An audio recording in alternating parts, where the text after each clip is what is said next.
Hey there guys, today I'm going to bring you one of my favourite recipes. I'm going to show you how to make traditional and classic pakoras. So these pakoras make the perfectly spiced and crispy snack for any occasion or family feast. I'm also going to show you how to make my delicious homemade chutney, so stay tuned for that. On this day it was snowing in the UK. Our family tradition is to make pakoras when it's snowing.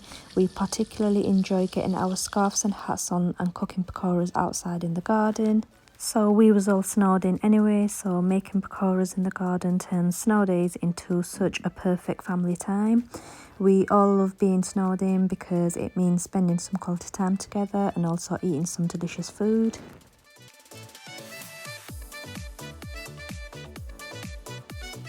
I tried something new today. I deep fried some eggs. These went perfectly with the pakoras when I served them. Right then, let's get on to making these delicious pakoras. All of the ingredients I used are listed in the description below. I'm going to start off by slicing my white and red onions.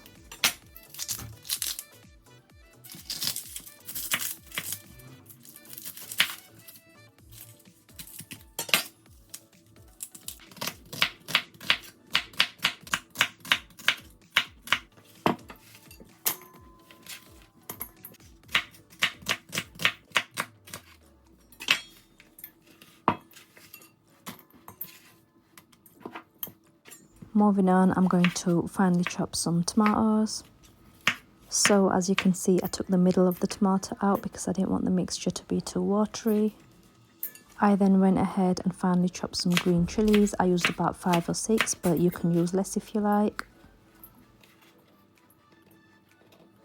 Now I've chopped up some fresh coriander and added that to my mixing bowl.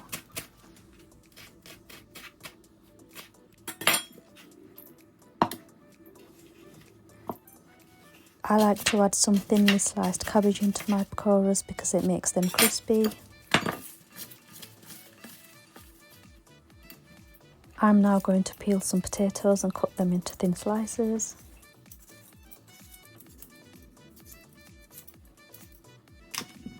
I usually cut my potato slices quite thin just so they can cook better when I fry them.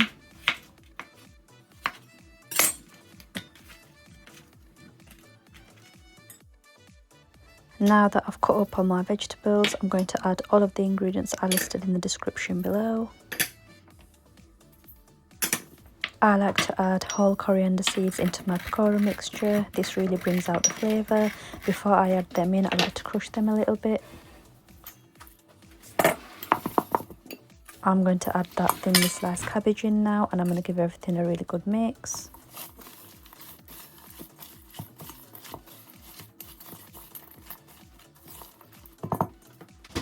I'm now going to add some gram flour. I always sieve my gram flour before adding it into the mixture.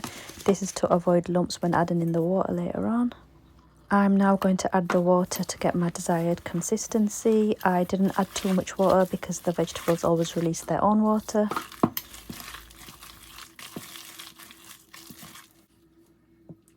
If you're going to leave this mixture aside, avoid putting the potatoes in. They release a lot of water and your mixture will become very watery, which is not good when frying.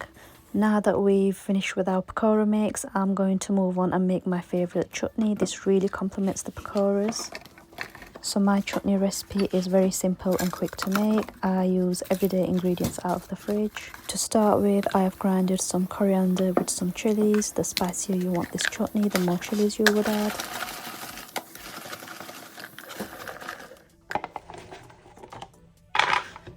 I didn't want these completely fine, so I used a grinder instead of a blender.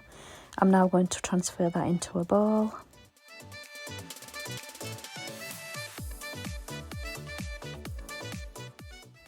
I'm now going to mince some garlic and add that in there. I really feel as if this brings out the flavour of the chutney.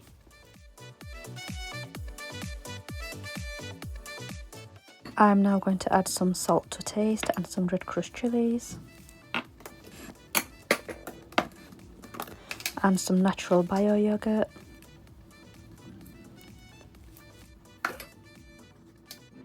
I'm going to go ahead and mix all them ingredients together.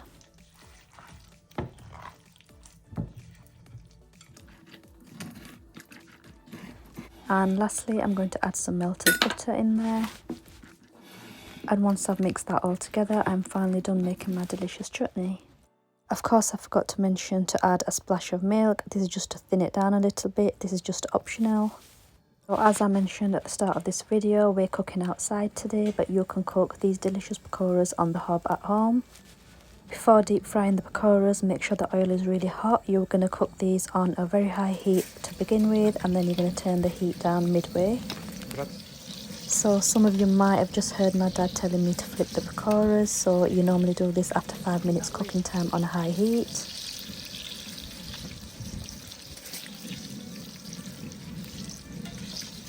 I repeated this process until my mixture was finished. I used a spoon to spoon in the pakora mixture. You can use your hands as well.